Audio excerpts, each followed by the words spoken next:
Imagine waking up to the sound of waves not crashing on a beach, but beneath your bedroom. Welcome to Oceanix Busan, the world's first full-scale floating city in the making, where sea level rise is more of a design feature than a climate crisis. Anchored off the coast of South Korea, this aquatic metropolis isn't science fiction, it's a real, ambitious, modular city built to float, flex, and flourish right on the water. From idea to innovation, cities that float. The idea of floating cities isn't brand new. Architects, urban planners, and daydreaming visionaries have been sketching these futuristic havens since the 20th century. But thanks to rising sea levels, shrinking coastlines, and overcrowded urban centers, the concept has finally gone from fantasy to a construction blueprint. Climate change isn't just knocking on our doors, it's coming in through the basement. And cities like Miami, Jakarta, and Shanghai, they're already ankle-deep in trouble. According to the United Nations, 90% of the world's major cities are vulnerable to sea level rise. By 2050, climate disasters could displace more than 200 million people each year. That's not just inconvenient, it's catastrophic. But instead of battling the ocean, what if we simply learn to live with it? Enter Oceanix Busan, the seaworthy solution. In 2019, UN Habitat teamed up with architects, marine engineers, and policy experts to launch an initiative that sounds straight out of the sci-fi novel, Build a Self-Sustaining City on Water. They partnered with Oceanix, a company specializing in maritime innovation, and Busan, a coastal South Korean city notorious for flooding. The goal? Create a city that floats, survives, and thrives. Oceanix Busan will begin with 6.27 hectares of interconnected floating platforms, think Legos, but way fancier and less likely to stab your feet. These platforms will initially house 12,000 people and eventually expand to accommodate up to 100,000 residents. It's scalable, sustainable, and surprisingly stylish. 3 platforms, 1 vision. This floating wonderland isn't just a bunch of pods drifting aimlessly on the ocean, it's a meticulously designed mini metropolis with a clear purpose and layout. It features 3 main platforms: the living platform, filled with energy-efficient homes, rooftop gardens, lush green spaces, and communal zones that feel straight out of a utopian Pinterest board. The research platform, where labs, exhibition halls, and climate innovation hubs bring cutting-edge sustainability to life. And the lodging platform, an ecotourism dream packed with hotels, ocean view restaurants, and leisure spots that make your average Airbnb look like a budget motel. These zones are seamlessly connected by sleek bridges, forming a central lagoon for recreation, aquatic farming, and maybe even some floating yoga, because why not? Strong enough to surf a storm. Here's the big engineering riddle. How do you stop a city from sinking or tipping over when the ocean gets cranky? Oceanix Busan's answer lies in reinforced concrete and marine-grade steel. These aren't your average floating docks, they're fortresses of buoyancy. Each platform is designed with adjustable buoyant systems. As sea levels rise or the tides shift, the platforms can move up and down with the water, staying level and flood-proof. Think of it as urban surfing, minus the need for balance or embarrassing wipeouts. Every kilogram is carefully calculated to ensure stability, whether the structure hosts houses, parks, or businesses. The city is essentially a floating puzzle that keeps itself perfectly balanced even when nature throws a tantrum. Eco-friendly to the core. If you think a city on water sounds like an environmental disaster waiting to happen, Oceanix Busan is here to change your mind.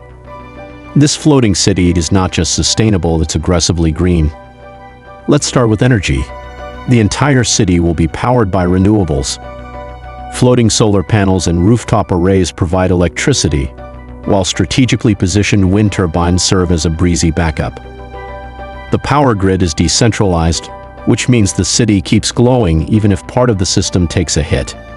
No more blackouts ruining your Netflix binge. Rain, recycle, repeat. Water management is another key puzzle piece. Rainwater is captured, filtered, and recycled through a closed-loop system, dramatically reducing dependence on external sources. Need more water? Desalination technology can be added. Oceanix is like the Bear Grylls of cities. It drinks what nature provides and wastes nothing. This closed-loop approach also extends to waste management. Organic waste gets tossed into high-tech biodigesters, breaking it down into biogas and fertilizer. Non-recyclables, transformed into energy through waste-to-power tech. Even wastewater is cleaned and reused. It's the ultimate zero-waste lifestyle, minus the mason jars and compost guilt. Urban farming, ocean style. No land? No problem. Traditional farms may be out of the question, but Oceanix Busan is going full hydroponic and aquaponic. Vegetables grow in vertical gardens. Fish tanks recycle nutrients. Community rooftop farms reduce transport emissions and bring fresh produce closer to home. And under the platforms, marine farming is ready to make waves. Seaweed, oysters, and mussels will be cultivated in submerged structures, supporting both nutrition and biodiversity. Yes, this city might literally grow its own sushi. Getting around, Jetsons meets Venice. Forget bumper-to-bumper traffic and carbon-choking commutes. Oceanix Busan is built for clean movement. The layout prioritizes walking, cycling, and electric mobility. Electric ferries and zero-emission water taxis shuttle people between platforms.